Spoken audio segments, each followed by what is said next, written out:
So, hello, other cohort. I was just reminded to start the recording. We've been talking about the Richard Frethorn document, the letters to his parents, and I had suggested that you might want to have a good sense of why he is so miserable, what's going on in Virginia at the time. You pay attention to when he's writing those letters, and then have a sense of what it is he's asking his parents to do, to buy him out, essentially, of his indenture contract. And we moved on to talking about the Waterhouse document, which we established is a report back to officials of the Virginia Company in London, explaining this Opechancanough 1622 all-out surprise attack that killed a third of the colonists. Why only a third? Why were they not successful in wiping out the whole damn colony? Because they got warned. Say again? They got warned. They got warned, right? At least the people in Jamestown itself had warning. The folks in outlying farms and plantations were the ones that got hit the hardest. Speaking of which, did you catch where Richard Frethorn lives? Outside. He's one of the ones on a farm or on a big plantation, in fact, Martin's 100. You know, you imagine Martin is one of the grandees who got big-time land off of the headright system for purchasing contracts and bringing in people like Richard Frethorn. Those people got hit hard. The people in the Jamestown settlement itself had a little bit of warning from whom? Nobody specific. Well, I mean, it is a specific person. I don't think they give you a name, but you remember? Christian Indian. Right.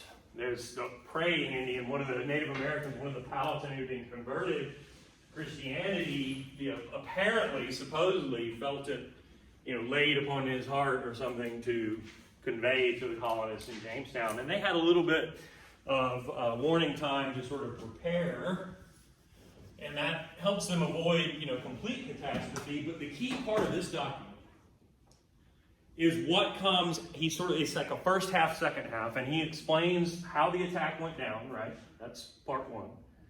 And then he pivots, and what's in the sort of second half of that document, do you recall? It's a numbered list, basically. He's saying, here's all the reasons why this is a good thing. He's trying to spin it into a good thing for the officials back in London. So you should pay close attention to all the reasons why Waterhouse is arguing, hey, this could actually be good for us. Why is he making that argument? What's his spin or explanation there? Next document is the grievances of the Wampanoag, according to the,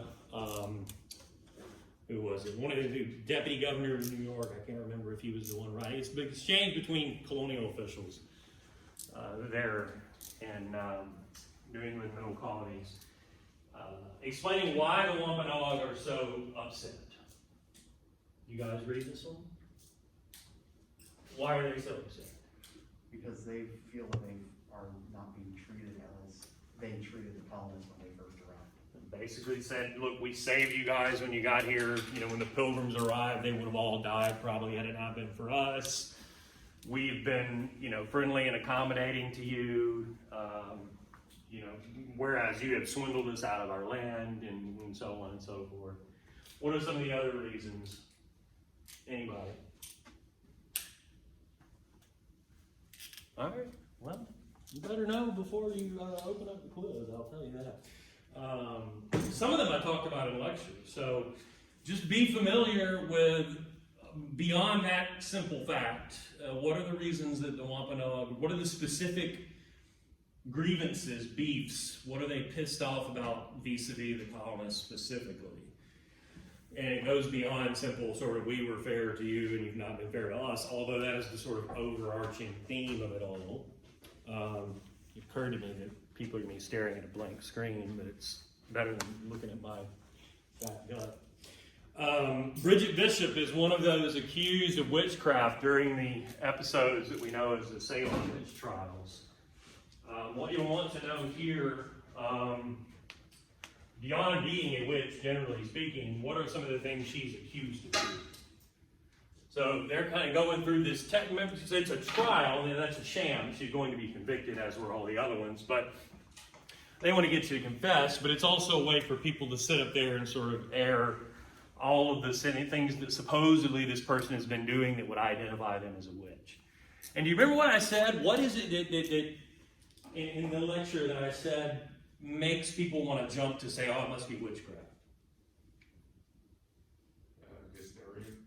It turns into a general hysteria, right? And people are afraid. And when anything happens that they can't readily explain, given what they know, that must be witchcraft. And that spirals down when it is exploited, in this case by these young girls, exploited by someone who knows there is this fear, and that can drive it towards a general hysteria. So, but with that document, you want to be able to tell me, what are some of the things that she's been accused of? Or to be able to identify from a list something random that I've thrown there that is something she is not accused of. Does that make sense? You could look at the list and go, oh yeah, they said she did that and that. Oh, but not that. That's not one of the things that I think she was accused of. That would do it for the documents. The rest of the questions will come from the 3 lectures we've had. Colonial Virginia, 1600s, Colonial New England, 1600s, and the Mercantilism, 1700s lecture. In terms of Virginia, you want to understand what was the purpose of establishing the colony in Virginia? And what was that? Money. Profit, money, right? And was that realized? Well, in the short term, hell no. If things went really badly, you should be able to explain to me. And there will be a mix, by the way, of multiple choice or selection, and then the other would be short written answers. So there will be some short written answers. And I think I threw in on the iCollege posting my disclaimer / warning that don't think you can just Google the questions and summarize or cut and paste, because I'm going to recognize that, and then you're going to get a 0, and there'll be weeping and gnashing of teeth. But you want to be able to explain to me what was it about the experience in Virginia in the early years that made it such a failure, and then what turned it around? What ends up being the thing that makes Virginia profitable? Tobacco, right? And first with indentured servant labor. And then what was the event that sort of showed the Virginians, the grandees that run the colony, maybe the Parliament and the King too, why indentured servant labor was not going to be the long-term answer? Taking rebellion, right? And you want to have an understanding of what happened there. And that becomes the pivot point where Virginia follows the example of South Carolina and begins using African slave labor. So if I were to ask you, what was significant about Bacon's rebellion? Why does it matter when it was a failure? Well, showed you that you had this polarization problem, right? And that you had to have some other solution to your labor problem other than indentured servitude. New England lecture, I talked about, the sort of central theme was John Winthrop's idea of a city on a hill. And what did he mean by that? What did he expect him to be doing? For people to visit and look at all. Yeah, that people, in England especially, would look to Massachusetts and say, well, that is how you do it. This is the great example of truly reformed Protestant Christian love and living rightly by God and this covenant that they've made and so on. You want to understand that, and then also understand all the examples I gave you of how it does not quite work out that way that Winthrop envisioned, right? Like we talked about, obviously, the witch trials, but also King Philip's War, and also Anne Hutchinson and Roger Williams.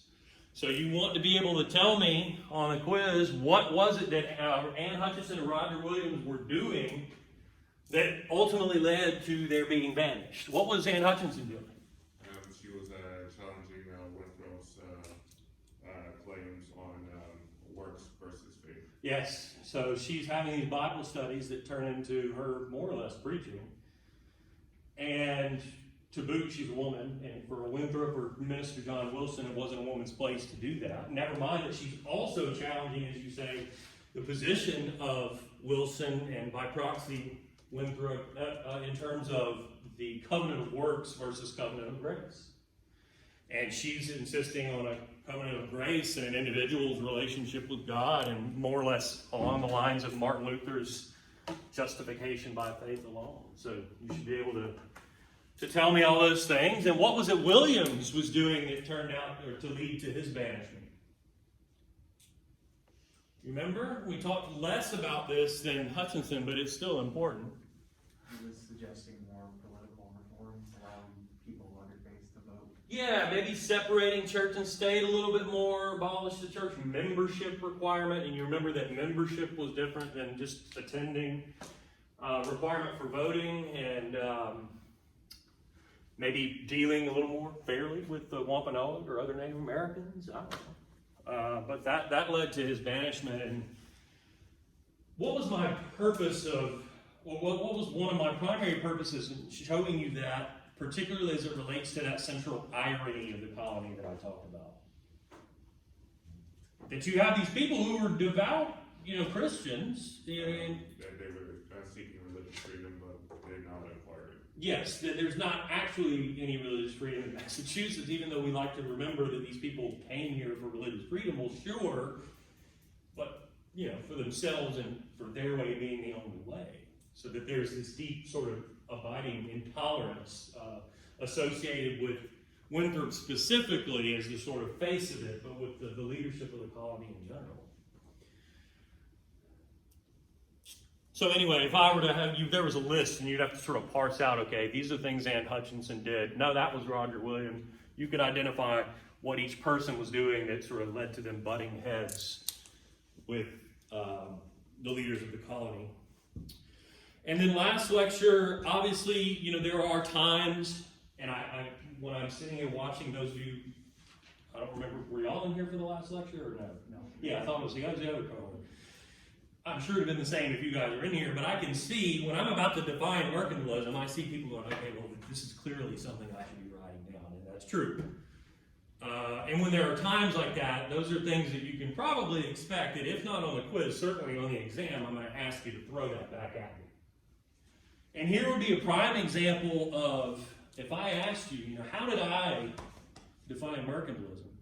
And somebody who hasn't been coming to class or paying attention is going to Google it, and they're going to go on Wikipedia, and they're going to give me this real economics-y definition about exports over imports and bullionism and this shit. And I'm going to immediately recognize that that is absolutely not how I define mercantilism. You know what I mean?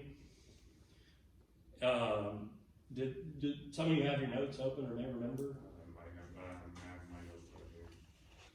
It says, it's just simply like controlling trade. It's capitalism before it was capitalism. Right. It's all about tightly regulating foreign trade in order to accumulate wealth. You remember? An economic system that involves competition among nations and regulating foreign trade to accumulate wealth in the form of what? Species, gold and silver, right? Finite resource, more for you, less for your competitor nations. The idea that there's some great catastrophic war looming down the road and you want to position yourself better for that war. And you remember I said you can differentiate it from capitalism that comes later and develops in very much direct opposition to mercantilism in a couple of ways. You remember what they were? Government control. Control trade is the opposite of what, generally speaking, smart capitalist nations would favor free trade. And here you're trying to shut competitors out and have these insular systems from which, yes, you do export to others more than you import, but you're trying to keep things within the system of mother country and colonies as much as you can. What was the other difference? That you wouldn't accumulate, you wouldn't just accumulate. Right, in capitalism, you don't accumulate capital just to have it sit there. You invest it and use it and that's how you generate wealth, to invest that capital and make more, right?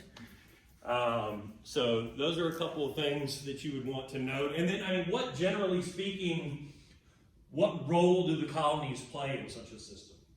They're central to it. You provide raw materials. Provide raw materials, right? And I've been beating into your head the raw materials that come from the individual colonies and from certain regions. You ought to be able to give me those. And they received manufactured goods. They buy manufactured goods, so you have a captive market for the goods you manufacture in your mother country, from clothing to firearms and on down the line. And sort of foreshadowing where we're going after the quiz, even though we didn't talk a whole lot about this, they're supposed to be paying their taxes. We'll see how that becomes a problem. Do you remember the three regions that they're not official administrative regions, but we broke down the colonies into three different regions? New England, middle colonies, southern colonies, right? And we kind of identified, okay, what does population growth look like in each of these? Mostly still English in New England, but in the other two, a lot of immigrants from other parts of the United Kingdom and from places like Germany. And then I talked about the different things that each region exports into the Atlantic world, quote unquote, market. That is, things they export out of the colonies to the Caribbean, to other colonies, much of it back to Britain. So take it region by region. New England, what is it? Fish and timber. Fish and timber. Shipbuilding industry, feed people, especially in other slave colonies. Middle is bread, the breadbasket of America. That's right. So wheat, to produce it as wheat flour or whatever else, absolutely. And southern colonies would be the cash crops, which at that time, and I stress at that time because don't say cotton, what was it? Tobacco, rice in the Low Country, remember? Cotton comes later, and sugar at that time at least was mostly the Caribbean colonies, which for Britain would be Barbados and Jamaica. So those would be key. What did I say though was in the whole British system, and the same would go for other mother countries as well. What was the most valuable commodity in the Atlantic world? Now, rice was America's most valuable export, but what's the most valuable commodity? Slaves. The slaves themselves, right? Yeah, the slaves that are producing those cash crops, because it's a chattel system, remember? And in a chattel system, that means that slaves were considered property. And that property was the most valuable thing in the entire Atlantic world. So that's a kind of rundown of things that you could focus on, since there's I'm not going to do a study guide for each of the 6 quizzes. I will give you one for the midterm and for the final. But since I'm not, wow, I have a pen, there's a pen right down, all the way down here. There you go. That's really interesting. I guess it was up here and then it wasn't. But since I don't give you a study guide, I will sort of, when we meet on these days, kind of run down, here's some things to focus on. Does that make sense? And if you have a firm grasp on those things, if you've read the 4 documents, if you've got your notes from the 3 lectures in front of you, you shouldn't bother worrying about having the textbook in front of you. That's too much to flip through when you're under the gun time-wise. So you've got your notes, you've read the documents, maybe you've taken some notes from the documents. Those of you that have notebooks open will have a few notes jotted down from today, or from right now. You've got all that, and you're in a good frame of mind, you're going to be fine. And you don't go Googling shit and copying and pasting from Spark Notes and crap like that. Do all those things and you're going to be good. And also go into it without anxiety, because even if you are not prepared and totally bomb this one, I do drop the lowest one. So you do have that little fallback room there. So, of course, I want you to get off to a good start. That way something happens down the road, you can't be here, or well, I guess it wouldn't matter if you can't be here since we're all online, but something happens later and you want to keep that in your back pocket, I guess is what I'm saying, for later. So, questions? Anything at all? Anything in terms of preparation? Anything content-wise? Anything about the documents? Yeah. When it comes to like explaining the documents, do you want us to use quotes from it? And You can. You certainly don't have to. I mean, definitely if you do quote directly, make attribution, use quotation marks and that kind of thing. Which some people will do. I had a student last semester, really good student, which for some reason wanted to quote me directly from my lecture, and would, as Bagley states, quote, that's fine. I mean, I would, I think, prefer you put it in your own words. But anyway, to directly answer your question, certainly you can do that. If you've got the time and feel like that's the best way to answer the question, go for it. But it's not like something I outright expect. Usually with the documents, these are questions, even in the open book, open note format, that I'm just trying to make sure you guys carefully read. It's not going to be, like I expect you to give me some insightful breakdown or exegesis or, analysis of these documents. Does that make sense? I'm pretty sure this is in the syllabus, but is there a final paper? There is not a paper, no. There's these 6 quizzes, which can significantly affect your grade at 35% when it's all said and done. And then midterm and final, and that's it. So there's not a whole lot of wiggle room or a project to make up for lost points or anything like that. So, other questions? Anything else?